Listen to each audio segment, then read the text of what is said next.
우리 지역의 이슈 콕 짚어봅니다. 헬로 이슈 토크.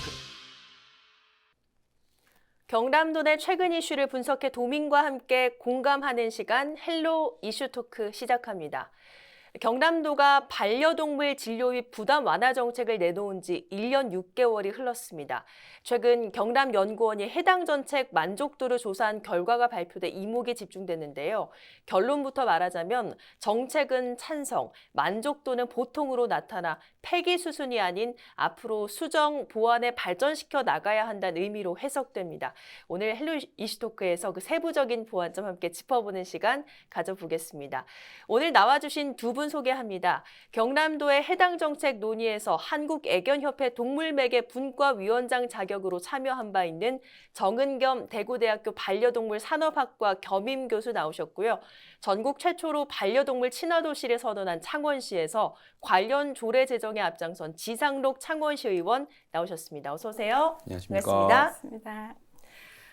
최근에 보면 동물권에 대한 정책, 또 인식 변화를 요구하는 목소리가 굉장히 커진 것 같습니다. 덕분에 저희 이슈 토크에서도 이런 주제를 자주 좀 다루는 것 같은데, 자, 교수님, 왜 이런 현상이 좀 나타난다고 보십니까? 네, 옛날에는 먹고 살기가 정말 바빴던, 경제적으로 조금 힘들었던 시기였다면 지금은 경제적 성장도 많이 했고요. 좀 더 여유로운 삶을 누리시는 분들이 많아지시면서 시간적, 정서적인 여유를 반려동물과 함께 이렇게 보내고자 하시는 분들이 참 많아졌습니다. 네. 그래서 2015년도에 벌써 반려동물 1천만 시대가 도래했었습니다. 네. 이처럼 반려인들이 정부나 지역사회에 대해서 자신들의 의견이나 주장을 요구하는 것이 예전보다 이 반려동물을 키우는 상황이 나빠져서라기보다는 네. 인터넷의 발달로 선진국에 대한 동물 윤리나 복지의 선진국의 이런 모습들을 지켜보시면서 이런 정보들이 많이 국내에 유입되면서 또 반려동물을 키우시는 분들의 자체적인 동물 윤리와 복지에 대한 인식이 굉장히 높아졌습니다. 그리고 반려인들 사이에 이 반려동물을 친구나 가족같이 대하는 사회 문화적인 현상, 펫 휴머니제이션이라는 현상이 퍼지면서 네. 이들의 동거에서 느끼는 불편함을 이렇게 정책이라든지 SNS와 각종 미디어를 통해서 이렇게 당당한 권리로 인식을 하게 되시면서 네. 이런 의견들을 많이 제시하고 계신 것 같아요. 네. 이런 사회의 요구만큼 그동안 정책으로도 참 많은 변화가 있었습니다. 경남에서 시행되는 몇 가지 주요 정책 좀 짚어주시죠.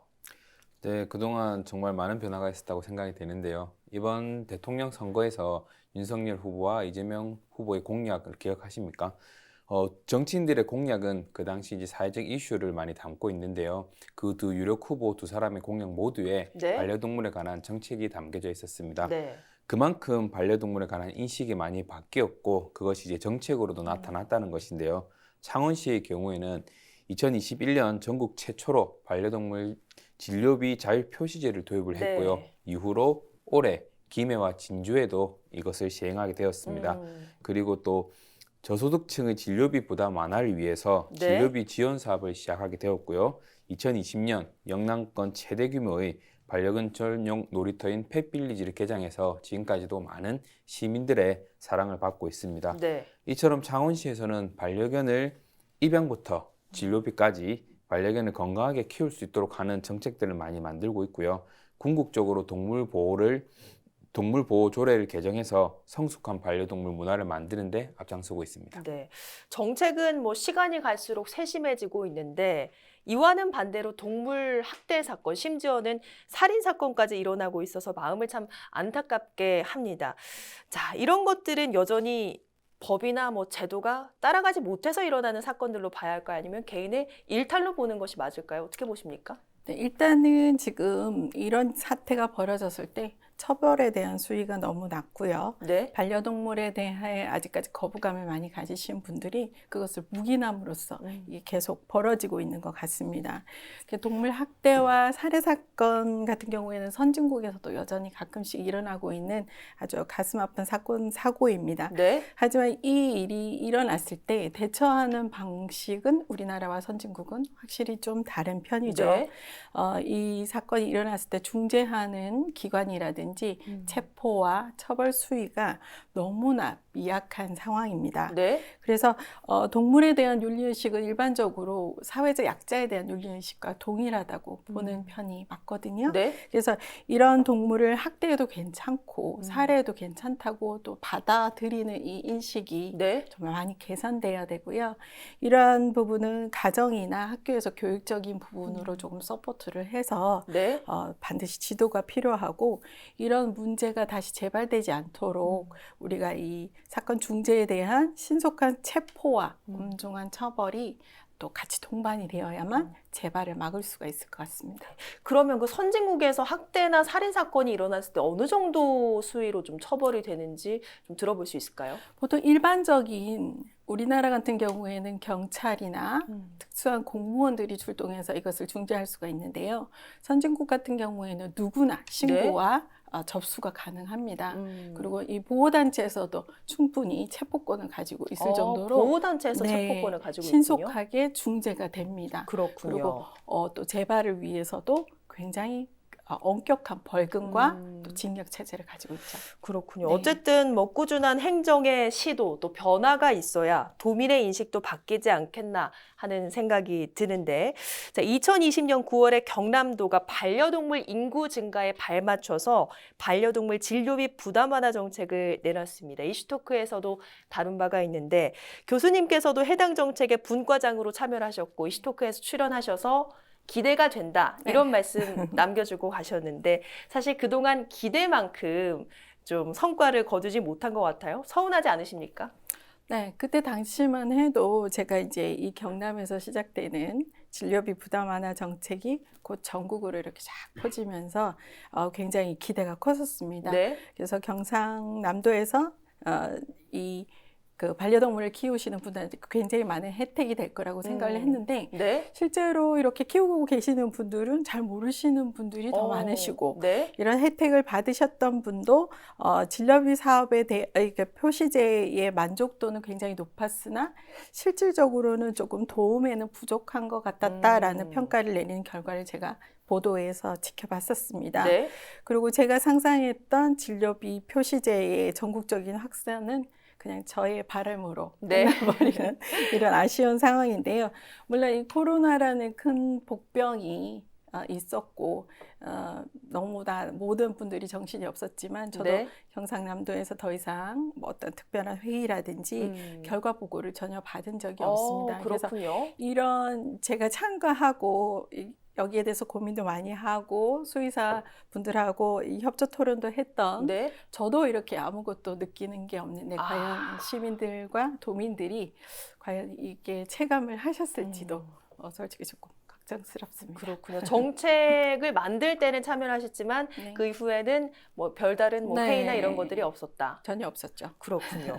참 아쉬운 부분인 것 같은데 이와 관련한 조사 결과에 나타난 바에 따르면요. 도민의 만족도가 높지 않은 이유 중에 가장 큰 비중을 차지하는 요인이 까다로운 절차 때문이라고 합니다. 절차가 어떻게 됩니까? 일단 우선적으로 만족스럽지 않다는 말씀에는 동의하기가 조금 어려운데요. 이제 3월, 보통이라고 나왔죠, 만족도가. 3월 14일 자료에 따르면은 반려동물 진료비 부담 완화의 정책 만족도는 5점 만점에 3점. 그러니까 이제 보통 이상의 점수를 얻었고요. 이거는 이제 긍정적인 평가를 받았다고 할 수 있는데 김경수 전 도지사의 공약으로 시작된 이 정책이 이제 법제화 수순에 들어갔기 때문에 이 정책의 실효성에 있어서는 높은 평가를 한 것이고요. 앞서서 이제 교수님께서 말씀하신 것처럼 이제 전국적으로는 어찌 될지 잘 모르겠다 말씀하셨는데 농림축산부에서 법이 개정됐기 때문에 이제 내년부터는 전국적으로 모두 이 반려동물 진료비는 이제 정찰제, 실효제로, 자율표시제로 변경이 될 것입니다. 그럼 전국에서 반려동물 진료비에 관해서 저희가 표시한 부분을 확인할 수가 있다 이런 말씀이신 거죠. 창원에서 전국으로 확산해 나갔다. 그렇죠. 창원에서 이제 전국으로 확산이 되었기 때문에 법이 만들어졌기 때문에 내년부터는 확인하실 수 있습니다. 전국적으로. 그렇군요. 뭐 만족도는 보통이라고 하지만 그래도 긍정적인 부분은 굉장히 큰 것 같습니다. 그렇지만 이제 아까 말씀하신 것처럼 진료비를 재정산받기 위해서는 해당 주민센터에서 영수증을 첨부를 해야 되고 그 영수증을 첨부를 한 뒤에 또 재신청을 해야 되기 때문에 이 부분에서는 조금 까다로운 그리고 좀 부분이 있기 때문에 이 부분을 행정적인 절차를 간소화해서 네. 인터넷으로 환불을 받든지 아니면 병원에서 바로 진료비를 어느 정도 일정 부분 받을 수 있다면 훨씬 더 이 정책이 더 실효성이 높아지지 않을까라는 생각이 들고요. 그리고 마지막으로 이제 반려동물 진료비 완화 정책이 아직 홍보가 되지 않았다는 점에서는 저도 동의를 하고 네. 이 부분에서는 행정적으로도 조금 많은 노력이 필요하지 않을까 생각됩니다. 그렇군요. 사실 뭐 제도가 있는데도 절차가 까다롭거나 홍보가 되지 않아서 이용률이 떨어진다고 하면 이것이 바로 행정력 낭비라고 할 수 있지 않나 싶은데 창원시에서도 최초로 반려동물 친화도시를 선언을 하고 여러 조례를 또 내놓고 있지 않습니까? 대표적으로 좀 어떤 걸 꼽을 수 있을까요? 우선적으로 이제 창원시의 반려동물에 관한 조례에 앞서서 창원시의 정책 방향 그리고 노력에 대해서 먼저 말씀드리고 싶은데요. 창원시는 특례시 출범과 동시에 기존에 운영되던 동물복지 담당을 동물보호 담당과 동물복지 담당 두 개로 나누어서 확대해서 조직을 개편했습니다. 네. 동물복지를 담당하는 개가 있는 것만으로도 이제 전국적으로 이슈가 되었었는데 네. 동물보호 담당을 신설한 것은 창원시가 얼마나 반려동물과 동물복지에 많은 관심을 가지고 있는지 이것을 보여주는 좋은 예가 된다고 생각됩니다. 네. 그리고 이에 발맞춰서 창원시 의회에서도 유기동물에 관한 적정한 관리를 위해서 사람과 반려동물이 공존하는 사회적 분위기를 만들기 위해서 조례를 제정했는데요. 네. 주요 내용으로는 유기동물의 적정한 관리를 위한 방법과 입양동물의 입양비 지원 사업, 네. 그리고 농촌 지역의 마당개 중성화 지원 사업, 그리고 길고양이 중성화 지원 사업 등 네. 최근에 이슈가 되는 반려동물 학대를 방지하기 위한 인식과 교육, 그리고 보호에 관한 내용도 담고 있습니다. 또한 작년에 성공적으로 개최한 반려동물 문화축제는 올해 전국 최초로 네. 국비 지원을 받는 사업으로 격상이 되었고요. 그렇군요. 네. 저도 참여를 한 바가 있는데. 네. 그리고 전국 최초의 동물 복합 공간인 펫빌리지를 2024년에 완성해서 반려동물 친화도시 선포를 추진하고 있는 상황이고요. 네. 이처럼 창원시는 명실상부의 전국 최고의 반려동물 친화도시로서 자리매김하고 있고요. 많은 동물 애호가들의 부러움을 사고 있습니다. 그렇군요. 말씀하신 것 중에서 펫빌리지 놀이터는 저도 좀 자주 이용을 해서 익숙한 정책이기도 한데 창원시가 추진하는 것 중에 뭐 입양 진료비, 펫 보험 같은 부분은 사실 저는 처음 들어보거든요. 아마 많은 시청자분들도 저와 비슷하실 것 같은데 자, 이런 일부 보편적이지 않은 반려동물 정책, 그 방향에 대해서 그래서 좀 의문을 제기하는 분들이 있으신 것 같은데 한국애견협회장의 시선으로 보셨을 때 이런 정책들 어떻게 좀 보십니까?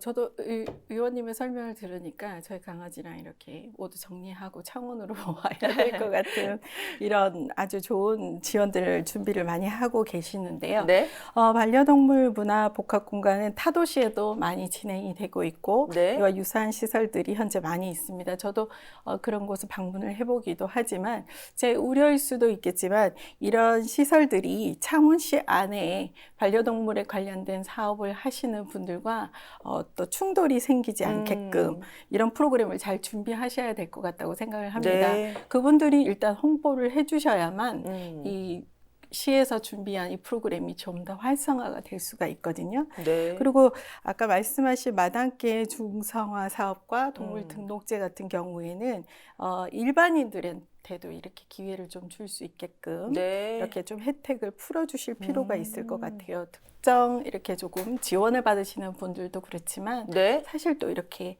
홍보를 많이 하시는 분은 일반인들이 굉장히 많으시거든요. 네. 그런 분들에도 약간의 이렇게 혜택을 좀 주시는 것이 좋을 것 같고요.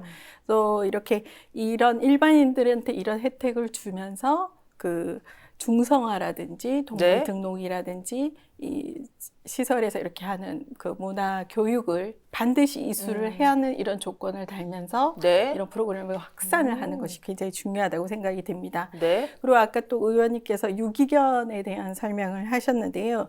여기 지원금을 주시는 이런 시스템에서는 저는 조금 한번 생각을 하고 짚고 넘어가야 된다고 생각이 듭니다. 네.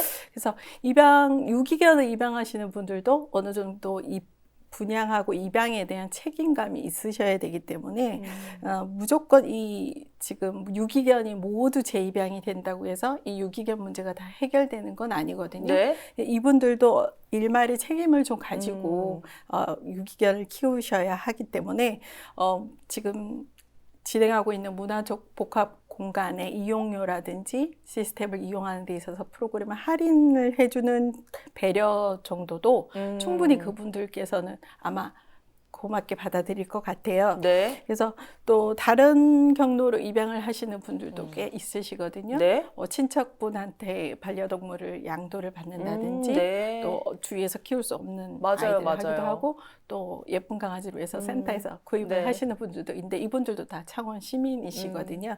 그래서 이분들도 똑같이 창원 네. 시민으로서 똑같은 혜택을 받을 수 있는 폭넓은 프로그램을 조금 좀 펼쳐주셨으면 하는 그런 바람이 있고요. 또 아까 그 교육 프로그램, 반려동물을 입양하면서 가지는 문화교실 같은 경우에도 횟수를 좀 지정해서 하기보다는 항상 오늘이라도 반려동물을 입양하신 분들이 네. 내일이라도 가서 배울 수 아. 있도록 항시 프로그램을 이용하시는 게 제일 좋아요. 그렇군요. 직장을 다니시는 분들이 시기를 놓쳐버려서 네. 다음 준비를 하면 강아지는 벌써 다 커 있고 그래서 교육이 끝나버리는 그래서 또 그분들이 유기를 하지 않아야만 또 이 시스템이 잘 정착을 할 수 있으니까요. 자, 그러면 도의 반려동물 진료비 지원제도 이야기로 좀 돌아가서요. 현재로서는 신청 과정이 좀 복잡하고 홍보가 덜 된 탓에 실효성이 떨어진다. 이런 비판이 있었는데 행정에서 어떻게 좀 개선해 나가야 된다고 보십니까? 제가 제안해 드리는 방법은 이 관내에 있는 펫보험을 하시는 어느 업체와 한번 잘 컨설팅을 하셔서요. 이렇게 이제 그 금전적인 지원을 하시는 것보다는 네. 보험료에 대한 지원을 좀 해주셔서 보험 지원금을 받으시는 분들은 여러 가지 동물 등록이라든지 중성화에 최대한 참여를 하게끔 이끌어 주시고 그리고 홍보라든지 아까 서류 처치 이런 게 굉장히 힘들다고 했는데 네. 이런 대형 업체 같은 경우에는 시스템이 굉장히 잘 맞춰져 있기 때문에 충분히 시민들이 편리하게 사용을 하실 수가 있을 것 같아요. 네. 그리고 또 이 보험 시스템이 나는 별로 만족스럽지 않다라고 말씀하시는 분들은 백신 접종권이라든지 구충이라든지 네. 이런 선택권을 주셔서 두 개 중에 하나를 선택하시게끔 이렇게 하는 경우도 괜찮을 것 같습니다. 어차피 우리가 이제 서류 접수도 해야 되고 또 그런 인력을 또 시에서 또 새로이 준비하는 거는 굉장히 시간도 그렇고 경비 문제도 굉장히 힘이 드니까요. 서로 다 윈윈 할 수 있는 방법을 찾아야 되지 않을까 생각이 듭니다. 네. 보험료에 대한 지원, 백신 지원, 고개가 좀 끄덕여지는 것 같은데요. 창원시에서 비교적 잘 정착이 된 정책이 바로 진료비 표시제입니다. 이제는 더 나아가서 정찰제가 됐으면 좋겠다. 도민의 바람이 나오고 있는데 수의사협회에서는 상당히 좀 조심스러운 부분이기도 해서 고민이 될 텐데 만약 도가 이 정찰제를 한다고 하면 앞으로 이 부분 어떻게 좀 조율을 해나가야 될까요? 어떤 정책이든 이제 누군가를 위해서 누군가를 희생을 시키면 안 된다고 생각이 되는데요. 실제로 반려동물 이제 진료비 정찰제 문제 때문에 경상남도 수의사협회와 전국 수의사협회에서 마찰이 조금 있었던 적도 사실입니다. 이처럼 이제 새로운 제도가 만들어질 때는 다양한 곳에서 마찰음이 조금씩 발생된다고 생각이 되는데요. 하지만 이미 농림축산부에서 수의사법이 개정되었기 때문에 진료비 정찰 문제는 자연스럽게 이제 자리 잡을 것으로 판단이 되고요. 네. 이제는 세부적인 법을 개정해서 시행령이라든지 시행 규칙 등을 빨리 제정해서 원래의 법의 취지에서 벗어나지 않도록 하는 것이 중요하다 생각이 들고 네. 그리고 아직까지 정리되지 못한 동물 진료 분류 체계 표준화 있습니다. 이것들을 조금 빨리 표준화를 시켜야 되고 그리고 2년 뒤 법이 시행될 때까지 연차법의 유예 기간 등을 주면서 수의사협회와 조금씩 조율해 나가는 부분이 가장 중요할 것 같습니다. 네. 자, 이런 행정과 의회의 움직임이 무엇보다 반려동물 인식 변화에 큰 도움이 됐으면 좋겠다. 이런 생각을 해봅니다. 오늘은 정은겸 대구대학교 반려동물 산업학과 겸임 교수, 지상록 창원시 의원 두 분과 함께했습니다. 오늘 고맙습니다. 고맙습니다. 감사합니다. 네, 정책은 문서가 아닌 시민의 생활이 될 때 그 목적이 달성되죠. 이번 경남연구원의 조사 결과에 비춰진 도민의 목소리에 경남도가 더 귀 기울여서 정책 성공의 지름길로 삼길 바라면서 오늘 헬로티비 뉴스 여기서 마치겠습니다. 저희는 늘 지역 주민들 곁에 있겠습니다. 함께해 주신 여러분 고맙습니다.